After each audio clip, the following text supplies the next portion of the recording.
il faut que vous naissiez de nouveau. On acclame la parole de Dieu. Veuillez vous rasseoir s'il vous plaît. Je vous salue au nom de Jésus. Ce soir plutôt, nous allons commencer par l'école du surnaturel. Parce que dans cette église, nous travaillons sous la base des écoles. Nous avons l'école du caractère, nous avons l'école de la prière, nous avons l'école du surnaturel et nous avons l'école du leadership. Et ce soir, nous allons commencer l'école du surnaturel. Avant de te parler du surnaturel, j'aimerais te parler d'un sujet très important. C'est un sujet qui est négligé dans nos églises. C'est un sujet auquel les gens n'accordent pas de l'importance. C'est un sujet auquel les gens méprisent alors que c'est même la base de la vie chrétienne. Ce sujet dont j'aimerais te parler, ça va t'aider ce soir et je sais que quelqu'un ce soir sera béni. Amen. Ce soir, j'aimerais te parler de la nouvelle naissance. Autrement dit, naître de nouveau. Quand on parle de la nouvelle naissance, bien-aimé, nous comprenons par là qu'il y a une ancienne naissance. Quand on parle de la nouvelle naissance, nous comprenons par là qu'il y a une ancienne naissance. On ne peut pas parler de la nouvelle naissance s'il n'y a pas eu une ancienne naissance. Et quand on parle d'une nouvelle naissance, ça veut dire qu'il y a eu une ancienne naissance. Que Dieu me fasse grâce. Parce que ce soir, j'aimerais pas seulement te communiquer la parole, mais j'aimerais que cette parole, quand tu vas l'écouter, que ça devienne esprit et vie. Pourquoi nous parlons de ce message? Bien-aimé dans le Seigneur, l'Église actuellement est en train de courir un énorme danger. Nous les chrétiens, nous sommes exposés à un énorme danger. Il arrive où tu peux croire que tu es en route pour le ciel, au fond tu es en route pour l'enfer. Il arrive où tu peux croire que si tu meurs, c'est Dieu qui va t'accueillir. Au fond, c'est le mauvais séjour de mort qui va t'accueillir. Bien-aimé dans le Seigneur, dans la marche avec Dieu, s'il y a une chose que tu ne dois jamais négliger, c'est le fondement. C'est le fondement. Si le fondement est mauvais, le reste est mauvais. Si la fondation, elle est mauvaise, le reste est mauvais. Bien-aimé, le plus important dans ta marche avec Dieu, rassure-toi que tu as un bon fondement. S'il y a une chose qui me fait peur, il est possible de commencer chrétien, mais tu deviens occultiste. Il est possible de commencer chrétien, tu deviens un franc-maçon. Bien-aimé, un jour j'ai eu peur lorsque le Seigneur m'a montré l'image d'un frère en disant tu le vois tel qu'il est là, il a une mauvaise sémence, la fondation n'est pas là. Si vous ne faites pas attention, quelques années plus tard il deviendra occultiste. Et j'ai dit Seigneur, que faire? Faut parler de la base. Parle-leur d'abord de la base. On peut te prêcher sur la foi, on peut te prêcher sur la bénédiction, mais si tu n'as pas la base, le reste ne sert à rien. Parce que quand on veut construire une maison, on doit se rassurer que le fondement est bon. Malheureusement, dans nos églises, beaucoup de chrétiens ont un problème de fondement. Ils veulent servir Dieu, ils veulent avoir des responsabilités dans l'église, mais le fondement est pourri, le fondement est mauvais. Et quand on bâtit une maison avec un mauvais fondement, la maison va s'écrouler. On a déjà vu des gens construire des maisons dans des mauvais fondements et la maison a été détruite. Pourquoi? La fondation, elle n'a pas été bonne. Pourquoi nous parlons de la nouvelle naissance? Parce que tu peux croire que tu es né de nouveau. Au fond, tu n'es pas né de nouveau. Bien-aimé, j'aimerais te dire la vérité. Tu peux être membre d'une église, mais tu ne fais pas partie du corps de Christ. Je répète, tu peux être membre d'une église, tu ne fais pas partie du corps de Christ. Tu peux être connu dans l'église, mais ton nom n'est pas écrit dans le livre de vie. Tu peux être connu dans l'église, mais Jésus ne te connaît pas. Parce que quiconque qui n'est pas né de nouveau n'est pas inscrit. Son nom n'est pas inscrit au ciel. Et si tu n'es pas né de nouveau, Dieu ne peut jamais te disposer les anges en ta faveur parce que tu n'es pas né de nouveau. Avant de rentrer dans le vif du sujet, parce que tu sais déjà de quoi je veux parler, j'aimerais poser une question à une personne. Là où tu te trouves, est-ce que réellement Jésus est rentré dans ta vie? Est-ce que réellement Jésus est rentré dans ton cœur? C'est de ça qu'on parle, une nouvelle naissance. C'est-à-dire la vie que tu menais, ton ancienne vie, ne peut plus t'influencer. On voit en toi une personne qui vient de naître de nouveau. Malheureusement, dans nos églises, on a trop de mornais spirituels, on a trop de poupées spirituelles. Bien aimé, la poupée a l'apparence d'une personne, mais ce n'est pas une personne. Parce qu'une poupée n'a pas de cœur. Une poupée ne peut pas faire de mouvement, c'est une poupée. Et dans nos églises, on a des poupées spirituelles. Tu peux parler le langage de chrétien, tu peux faire comme un chrétien, mais tu n'es pas né de nouveau. Bien aimé, Quand nous voyons l'église primitive, nous qui faisons partie de l'église finitive, il y a une différence. Dans l'église primitive, on pouvait remarquer, constater des conversions authentiques, des conversions auxquelles on ne peut pas douter. Mais malheureusement, dans notre génération, dans l'église finitive, quand on parle de l'église finitive, ça veut dire que c'est l'église de la fin. Nous nous rendons compte qu'il y a un problème de conversion dans nos églises. Nombre d'entre nous, nous nous comportons comme des païens parce qu'il y a un problème. La fondation n'est pas bonne. Dans le texte que nous venons de lire, Jésus va parler à un homme. Il est le docteur de la loi. Il s'appelle Nicodème, un homme respecté, un homme honoré dans tout Israël. Mais il reconnaît que les enseignements qu'il donnait n'ont rien à voir avec ce que Jésus enseignait.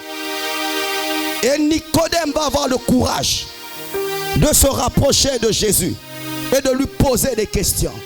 Et quand tu lui poses des questions, Jésus va commencer à lui faire savoir, si un homme ne naît pas de nouveau, il ne peut pas vivre le royaume de Dieu. Ça veut dire il ne peut même pas être dans le royaume. Il ne peut même pas vivre les bénéfices du royaume de Dieu. Il ne peut même pas entrer au ciel parce qu'il n'est pas né de nouveau. Et pourtant Nicodème, c'est un homme qui était rempli de connaissances. Un homme qui connaissait la loi de Moïse.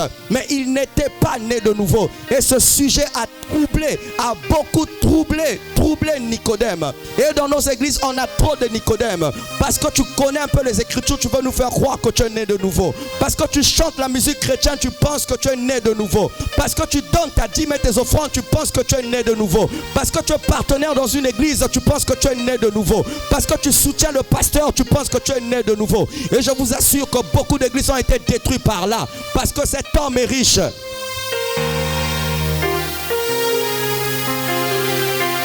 Parce que cet homme est riche. Il se dit qu'il est permis pour lui d'être proche d'un homme de Dieu. Et vous allez voir dans les églises où un homme de Dieu est entouré que des gens qui sont riches mais qui ne sont pas nés de nouveau. Pourquoi? Parce que c'est ces personnes-là qui soutiennent l'œuvre. Ils ne se rendent même pas compte qu'il est entouré des Nicodèmes. Et moi je te pose la question, est-ce que tu es Nicodème ou tu es une personne qui est née de nouveau? Parce que la différence entre Nicodème qui avait la connaissance, qui n'était pas né de nouveau, bien aimé, il y a une différence. Nicodème s'est rendu compte qu'il avait seulement la connaissance, il avait seulement l'apparence, mais son cœur n'appartenait pas à Jésus. Il n'était pas né de nouveau. Et ce soir, le Seigneur aimerait te parler par ce message. Un jour, un homme de Dieu a donné de tels messages tels que je suis en train de te parler. Il a fait un appel pour dire ceux qui n'ont pas donné leur vie à Jésus, avancez. Il était surpris de voir, ce sont des missionnaires qui étaient venus. Il dit non, je ne vous ai pas appelé vous. J'ai appelé ceux qui ne sont pas nés de nouveau. Ils ont dit c'est vrai, on porte le titre, mais on n'a jamais été chrétien. Les gens nous connaissent en tant que missionnaires, mais nous-mêmes au vu, à l'écoute de cette parole, nous nous rendons compte que nous ne sommes pas nés de nouveau. Et il est possible d'être ancien dans l'église, mais tu n'es jamais né de nouveau. Bien-aimé, sois intelligent. La chose la plus importante, c'est l'éternité. Ne l'oublie jamais. Les églises peuvent être fermées. Ton pasteur ne peut ne pas être disponible. Les frères et sœurs ne peuvent ne pas être là. Mais si tu n'es pas né de nouveau, Jésus ne peut rien faire. Si tu n'es pas né de nouveau, Jésus ne peut rien faire. Et sache-le que ces derniers temps, les gens meurent facilement. Les gens meurent c'est comme si, ça dit s'ils meurent facilement. Tu peux rencontrer une personne à 10h, à 11h, tu apprends qu'il est mort. La mort est devenue quelque chose qu'on ne sait pas expliquer. Mais heureux celui qui meurt en Christ. Heureux celui qui meurt en Christ. Parce que le chrétien n'a pas peur de la mort. La chose la plus dangereuse, c'est après ta mort. Le problème, c'est pas la mort. Le problème, c'est après ta mort. Où iras-tu? Parce que la Bible dit que celui qui n'a pas le Fils n'a pas la vie.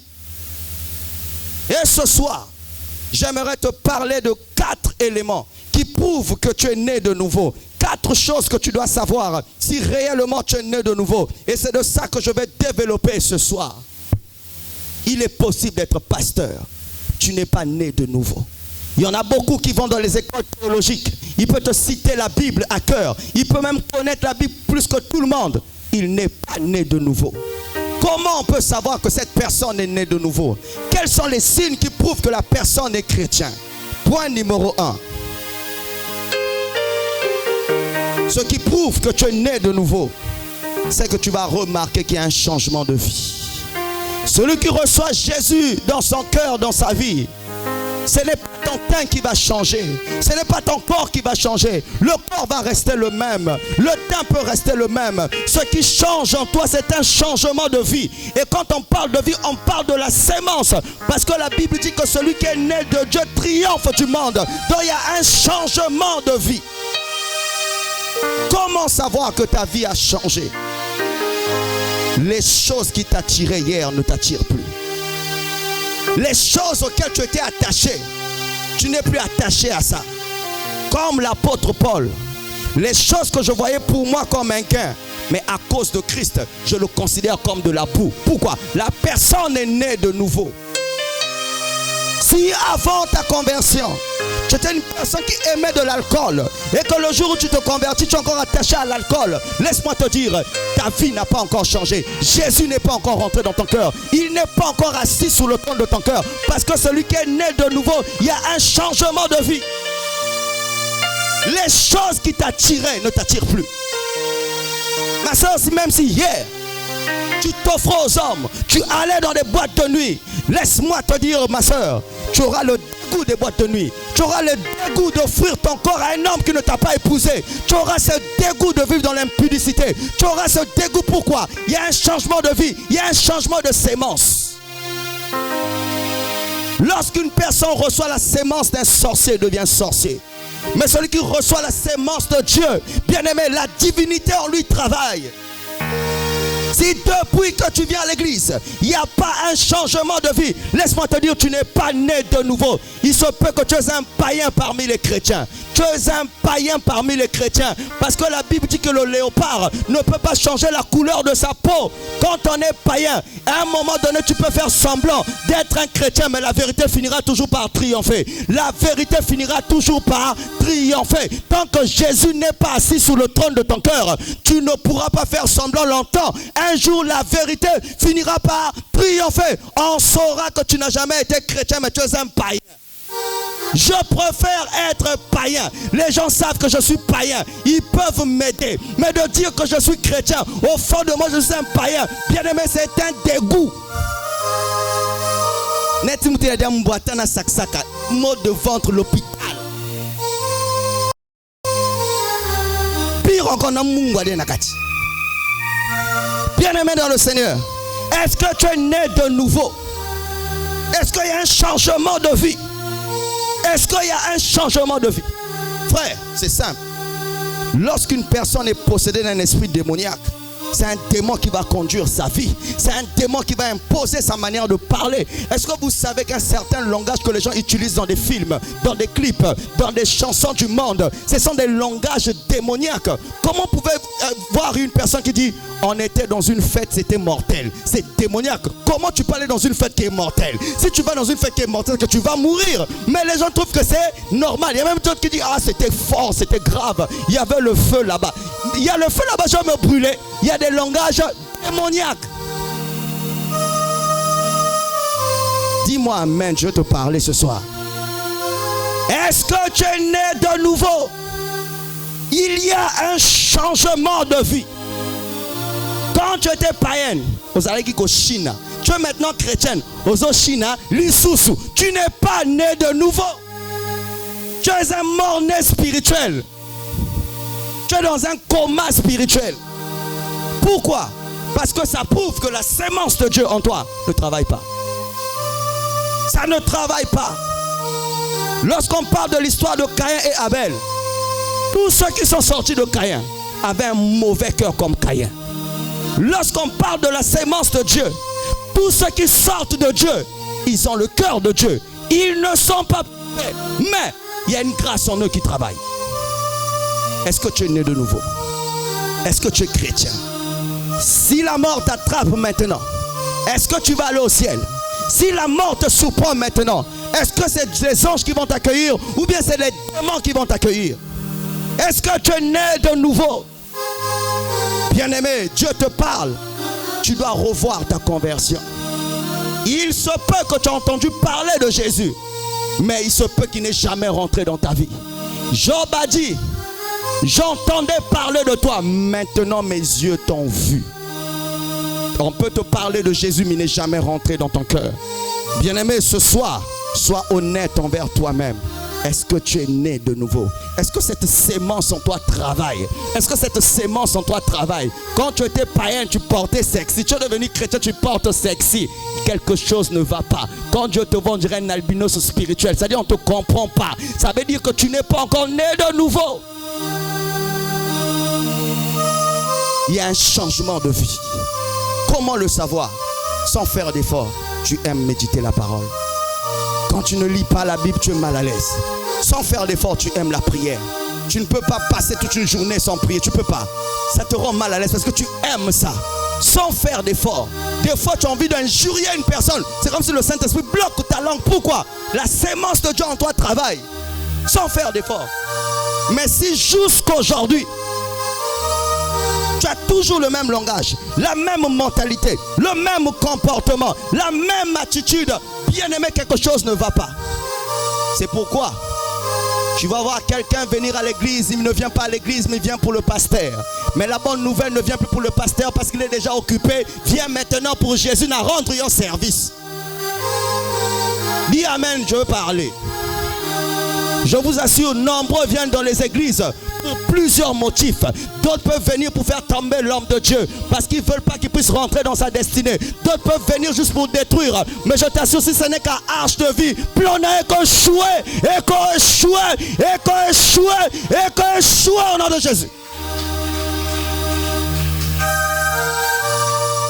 Ma soeur, mon frère, il est temps d'être chrétien. La mort ne respecte personne. La mort ne je ne vais jamais te donner le jour. La mort ne respecte personne. La mort ne respecte personne, bien-aimé. C'est pas toi qui détiens le souffle de vie. C'est lui qui détient le souffle de vie. Quand tu te réveilles un matin, rassure-toi, c'est lui qui l'a renouvelé. Il est capable de le récupérer. Mais s'il te permet de vivre, ce n'est pas pour que tu mènes ta vie. S'il te permet de vivre, c'est pour que Christ puisse demeurer dans ton cœur. Si Dieu te permet de respirer, ce n'est pas pour que tu mènes ta vie comme tu veux. S'il te permet de vivre, il ne veut pas te perdre. Il te donne l'occasion de le recevoir comme Seigneur et Sauveur. Pourquoi? Aucun mort ne peut prier. Aucun mort ne peut recevoir Jésus. Notre Dieu n'est pas un Dieu des morts. Il est le Dieu des vivants.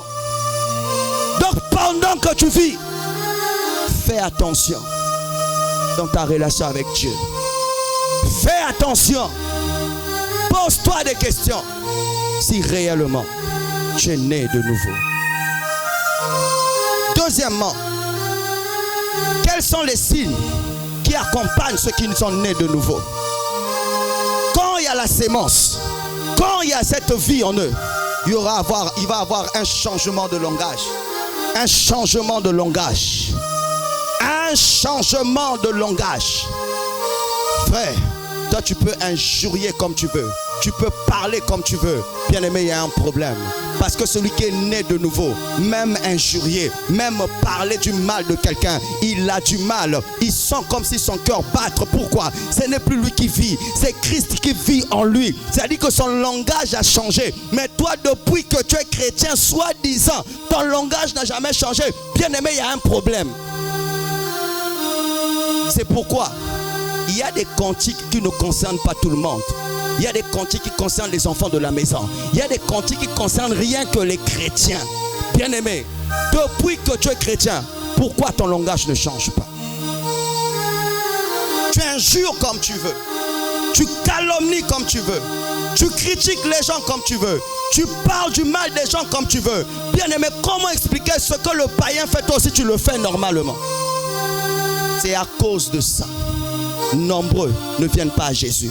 Parce que nous qui donnons l'apparence des chrétiens, nous nous comportons comme eux. Comment moi je peux te suivre alors que tu es comme moi? Ça ne marche pas. Ça ne marche pas.